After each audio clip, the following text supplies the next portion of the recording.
प्रशांत किशोर वह व्यक्ति है जो हिंदुस्तान को दिशा देता है।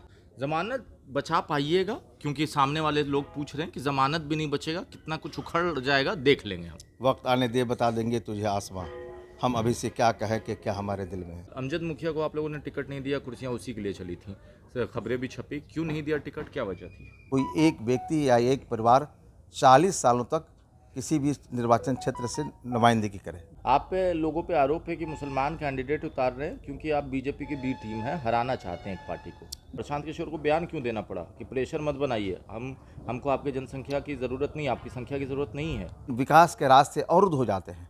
लोकतंत्र में जब परिवर्तन नहीं होता है, लोगों का विचार जब तक परिवर्तित नहीं होगा, तब तक वहाँ विकास के रास्ते हमवार नहीं होंगे। देखिए अभी पार्टी नहीं बनी और कुर्सियां चल रही हैं। कुर्सियाँ चली थी वो तो उत्साह में, जो 4 दिन की पार्टी है। हाँ। और 4 दिन की पार्टी 2 अक्टूबर की बनी। हाँ। और उसके उम्मीदवार इतने हो गए। हाँ। इतने उत्साहित हो गए कि आपस में वह छलांग लगाने लगे। बिहार में उपचुनाव है और चुनाव में चर्चा बड़ी जबरदस्त तरीके से हो रही है। क्योंकि ये उपचुनाव बाकी चुनाव की तरह नहीं रहा। पहले या तो महागठबंधन या फिर एनडीए, इन दोनों के बीच में लड़ाई होती थी। अब उसमें जनसुराज की एंट्री हो गई है और प्रशांत किशोर ने जो टाल ठोका था 2 अक्टूबर को कि आइए फरिया लेंगे, 25 का रिजल्ट 24 में देख लेंगे। अभी हम बेलागंज के धरती पे मौजूद हैं। यहाँ पे भी उपचुनाव है। आफाक साहब बेलागंज में हैं। आप एमएलसी हैं आफाक साहब, बेलागंज घूम रहे हैं। आप ये बताइए कि माहौल क्या लग रहा है, कैसा लग रहा है आपको? देखिए, 2 अक्टूबर 2024 को जो यह अभियान दल के रूप में परिवर्तित हुआ, उस दिन यह निर्णय लिया गया कि हम बिहार में चुनाव लड़ेंगे।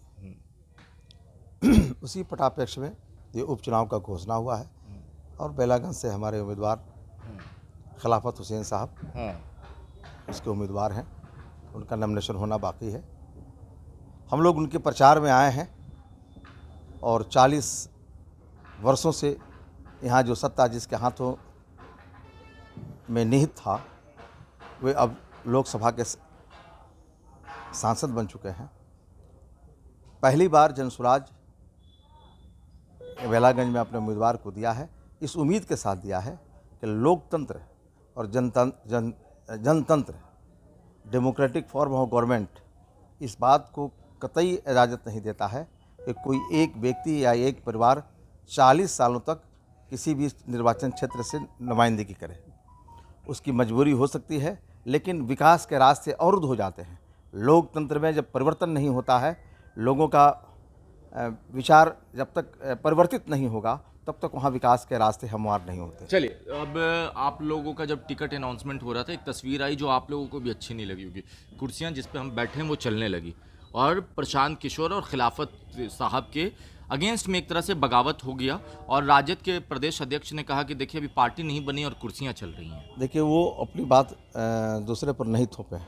हम लोग आमने सामने बैठ कर कैंडिडेट का निर्णय किया। कुर्सियाँ तो चली थी ना? कुर्सियाँ चली थी वो तो उत्साह में, जो 4 दिन की पार्टी है। हाँ। और 4 दिन की पार्टी 2 अक्टूबर की बनी। हाँ। और उसके उम्मीदवार इतने हो गए। हाँ। इतने उत्साहित हो गए कि आपस में वह छलांग लगाने उत्साह में लगे। कुर्सी तो एक मिनट, किसी भी पॉलिटिकल पार्टी का वह उसको हम सम्मान मानते हैं कि लोगों के अंदर उत्साह इस बात का संकेत करता है कि यह जनसुराज कि आने वाले दिनों में, आने वाले कल में एक निश्चित रूप से विकल्प के रूप में अपने आप को प्रस्तुत आफाक करें। साहब, उत्साह है तो फिर प्रशांत किशोर को बयान क्यों देना पड़ा कि प्रेशर मत बनाइए, हमको आपकी जनसंख्या की ज़रूरत नहीं, आपकी संख्या की ज़रूरत नहीं है? देखिए, यह तो प्रशांत जी ने जो कहा। हाँ। कि प्रेशर, जनता ज़बरदस्ती किसी काम को नहीं करा सकती है।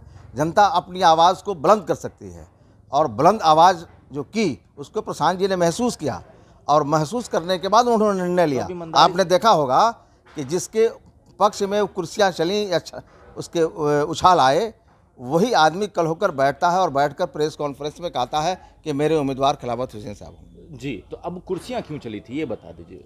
तो ये मैंने ये कहा, तो आप खुद समझ रहे हैं कि वो इतना उत्साहित थे, लोग चाह रहे थे कि नहीं इनको बनाया जाए, उनको बनाया जाए। लेकिन आम सहमति से एक आम फैसला हुआ जिसमें जनमत पब्लिक ओपिनियन को लिया गया। और लेने के बाद जो उम्मीदवार थे, जितने उम्मीदवार थे, सभी लोगों ने एक मंच पर बैठकर एक आदमी के नाम की घोषणा किया। उसके साथ वो लोग जुट गए। आप पे लोगों पे आरोप है कि मुसलमान कैंडिडेट उतार रहे हैं क्योंकि आप बीजेपी की बी टीम है, हराना चाहते हैं एक पार्टी को। देखिए, आप जब भी ये दोनों लोग जो बिहार को आपस में बांट लिए हैं, एनडीए और यूपीए, ये लोग महसूस कर रहा है कि तीसरा कोई भी आएगा तो कोई ना कोई बहाना बनाएगा।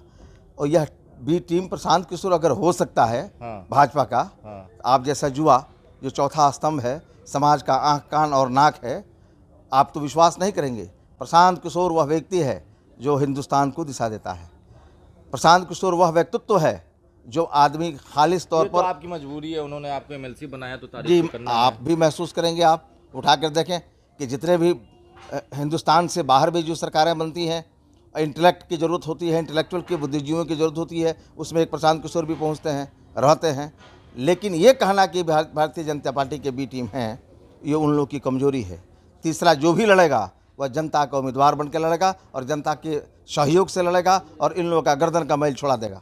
जमानत बचा पाइएगा? क्योंकि सामने वाले लोग पूछ रहे हैं कि जमानत भी नहीं बचेगा, कितना कुछ उखड़ जाएगा, देख लेंगे हम। वक्त आने दे बता देंगे तुझे आसमां, हम अभी से क्या कहें कि क्या हमारे दिल में है। आप भूल जाइए, ये बिहार की एक ऐसी पार्टी है जनसुराज। मुसलमान समाज जुड़ेगा आप लोगों के साथ, भरोसा करेगा आप लोगों पे? देखिए, सभी समाज मेरे साथ जुड़े। मेरा सवाल जो है उस पर जवाब दें। नहीं, अल्पसंख्यक समाज जुड़ेगा कि क्यों नहीं जुड़ेगा? अल्पसंख्यक समाज बिल्कुल जुड़ेगा। सभी गरीब लोग जुटेंगे, बड़े लोग जुटेंगे, छोटे लोग आएंगे। जो बिहार को बदलता हुआ देखना चाहता है, युवा जो प्लान कर रहा है, प्लान से रुकना चाहता है, शिक्षा के लिए जो प्लान हो रहा है उससे वो रुकना चाहता है, तो प्रशांत किशोर के साथ आएगा, जनसुराज की मदद करेगा। जनता एक राज बनाएगी जो सुंदर राज होगी और व्यवस्था बदल कर सत्ता में प्रवेश करेगा। आखिरी सवाल, अमजद मुखिया को आप लोगों ने टिकट नहीं दिया, कुर्सियां उसी के लिए चली थी, खबरें भी छपी, क्यों नहीं दिया टिकट, क्या वजह थी? देखिए, अमजद साहब को टिकट क्यों नहीं दिया और किसको क्यों मिला, ये मेरा आपके प्रश्न का उत्तर मुझसे पता होगा नहीं, मुझे पता नहीं है, ये आप पता करेंगे। लेकिन मुझे ये लगता है कि अमजद साहब ने ही नाम का प्रस्ताव दिया कि खिलाफत हुसैन हमारे उम्मीदवार होंगे। जितने भी उम्मीदवार थे सब लोगों ने आम सहमति से ये निर्णय लिया कि हमारा एक उम्मीदवार होगा जिसका नाम खिलाफत हुसैन होगा। चलिए, बहुत बहुत शुक्रिया आपके कीमती वक्त के लिए। देखिए, अमजद साहब ने ही नाम का जो सजेशन होता है वो दिया, कुर्सियां चली क्योंकि खुशियां ज़्यादा थी। अब ये कुर्सियां खुशियां में चली हैं। बाकी आपको क्या लगता है, आप अपनी राय नीचे कमेंट बॉक्स में लिखें। ज़्यादा से ज़्यादा वीडियो को शेयर करें। धन्यवाद।